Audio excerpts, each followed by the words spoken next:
Very good morning. Welcome to HM TV. అనారోగ్యంతో హాస్పిటల్లో చికిత్స పొందుతున్న సినీ ఆర్టిస్ట్ ఫిష్ వెంకట్ను తెలంగాణ మంత్రి వాకిటి శ్రీహరి పరామర్శించారు. ఐసీయూలో ఉన్న ఫిష్ వెంకట్ను చూసిన ఆయన డాక్టర్లను అడిగి వెంకట్ ఆరోగ్య పరిస్థితులను తెలుసుకున్నారు. వారి కుటుంబ సభ్యులకు ధైర్యం చెప్పారు. ఫిష్ వెంకట్ ఆరోగ్యానికి తన వంతుగా కృషి చేస్తూ ప్రభుత్వం ద్వారా కూడా సహాయం అందిస్తామని మంత్రి వాకిటి శ్రీహరి వెల్లడించారు.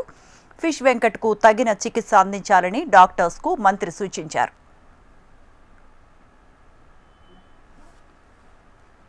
సోదరుడు ఫిష్ వెంకటన్న అనారోగ్య పరిస్థితి నేను పేపర్లో వాట్సాప్ గ్రూపుల్లో చూడగానే ప్రోగ్రాంలో పోతా ఉన్నాం. నేను శివసేన బాస్కెట్ ప్రోగ్రాం పోతా ఉంటే సాయికి ఫోన్ చేసి ఏం జరిగిందో కనుక్కొని ఆగలేపక చూద్దామని చెప్పి పరామర్శిద్దామని చెప్పేసి రావడం జరిగింది. తన నటనతో తెలంగాణ మారుమూల యాస భాషను వెండి తెరకు పరిచయం చేయించిన వ్యక్తుల్లో ఇద్దరు ముగ్గురు ఉంటే ఆ ఇద్దరు ముగ్గురులో మన ఫిష్ వెంకటన్న ఒకడు.